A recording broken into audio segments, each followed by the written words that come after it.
नमस्कार, मैं सुरेश आपका पुनः अपने चैनल पर कुछ नए तथ्यों के साथ स्वागत करता हूं। आज से 100 साल पहले की जो कुछ तथ्य मैं जुटा पाया हूं वो आपके लिए खास जानकारी है और आपके लिए जानकारी बहुत ज़रूरी है और अहम जानकारी है।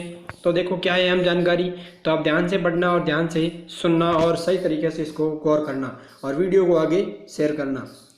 दुनिया से 100 साल आगे थे आइंस्टीन। तो आइंस्टीन वैज्ञानिक थे, वो 100 साल दुनिया से आगे थे। अब आगे कैसे थे वो हम जानेंगे इस थ्योरी के अंदर, कि इसमें जानेंगे कि 100 साल आगे थे वो क्यों थे आगे, उन्होंने ब्लैक होल के बारे में जो भी परिकल्पना की थी वो क्या की थी उसके बारे में हम जानेंगे आगे। तब तक बने रहिए वीडियो के अंत तक और जानकारी पूरी लीजिए। अब जाकर पूर्व हुई थ्योरी ऑफ रिलेटिविटी। वैज्ञानिकों ने ब्लैक होल के पीछे खोजी रोशनी। वैज्ञानिक थे, उन्होंने ब्लैक होल के पीछे क्या खोजी है? रोशनी। ब्लैक होल के पीछे एक रोशनी या लाइट का पता लगाते स्टैनफोर्ड यूनिवर्सिटी के वैज्ञानिकों ने थ्योरी ऑफ रिलेटिविटी को साबित कर दिया और ब्लैक होल की पहली तस्वीर जो ली गई थी, यहाँ पे मैं तस्वीर नहीं ले पाया हूँ लेकिन मैं इसकी जो तस्वीर है वो थंबनेल के अंदर डाल दूंगा।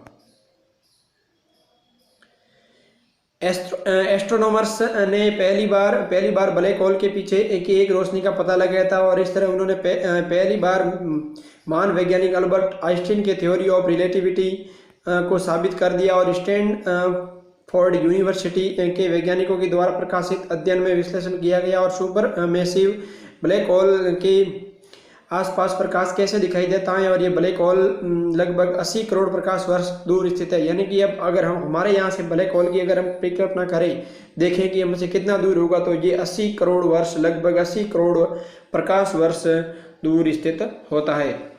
वैज्ञानिकों ने ब्लैक होल का अध्ययन करने के लिए उच्च शक्ति वाले एक्स किरण टेलीस्कोप का इस्तेमाल किया है। वैज्ञानिकों ने जो ब्लैक होल के इस्तेमाल किए, जिन टेलीस्कोप का इस्तेमाल किया वो टेलीस्कोप कौन सा है? एक्सरे टेलीस्कोप, जो उच्च शक्ति वाले, उच्च रेंज वाले होते हैं। इस तरह इन्होंने इसके दूसरी तरफ निकलने वाली रोशनी को देखा है और अध्ययन के दौरान एस्ट्रोफिजिसिस्ट डैन विकिल्स ने एक दिलचस्प खोज की है और उन्होंने पाया है कि जब उन्होंने एक्सरे गुंज भेजी तो चमकदार रोशनी की एक श्रृंखला दिखाई दी और हालांकि ये ब्लैक होल के साथ काफ़ी सामान्य चीज़ें, मगर अधिक रोचक खोज ये भी थी कि इस दौरान अतिरिक्त रोशनी भी दिखाई दी और छोटी और अलग अलग रंगों की थी और खोजी थ्योरी ऑफ रिलेटिविटी।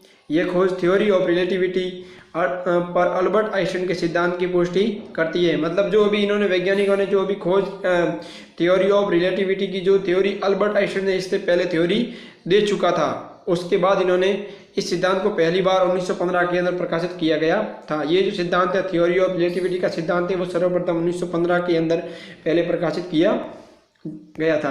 अब देखो क्या था अल्बर्ट आइंस्टीन का सिद्धांत। अल्बर्ट आइंस्टीन का सिद्धांत क्या था? आइंस्टीन के सिद्धांत ने भविष्यवाणी की थी कि ब्लैक होल से गुरुत्वाकर्षण खिंचाव इतना होता है कि अंतरिक्ष के फेरिक मोड़ देता है और इसकी वजह से रोशनी पैदा होती है और इसीलिए उसके सिद्धांत ने इस बात की भविष्यवाणी की कि ब्लैक होल के दूसरी तरफ से प्रकाश की तरंगों को देखना संभव होना चाहिए, क्योंकि मोड़ा गया क्षेत्र एक शीशे के रूप में काम करेगा। और हालांकि इससे पहले तक पिछले 100 वर्षों से इस सिद्धांत को साबित नहीं किया गया था, लेकिन इस खोज के बाद एक बार फिर ये स्पष्ट हो चुकी है कि आइंस्टीन का सिद्धांत पूरी तरह से क्या था? सही था। वर्तमान में मौजूद तकनीकी से संभव हुई है ये खोज। वर्तमान के अंदर जो तकनीक मौजूद है उस तकनीकी से ही संभव हुई है ये खोज। नेचर और प्रकाशित शोध से यह लेखक रॉजर ब्लैकफोर्ड ने कहा है कि 50 साल पहले जब एस्ट्रोफिजिसिस्ट ने अनुमान लगाया था कि चुंबकीय क्षेत्र में ब्लैक होल के करीब कैसे व्यवहार करता है, और इस दौरान इन्होंने ये पता नहीं था कि एक दिन हमारे पास ऐसी तकनीकी हो सकती है जिसके जरिए ये पता लगाया जा सके।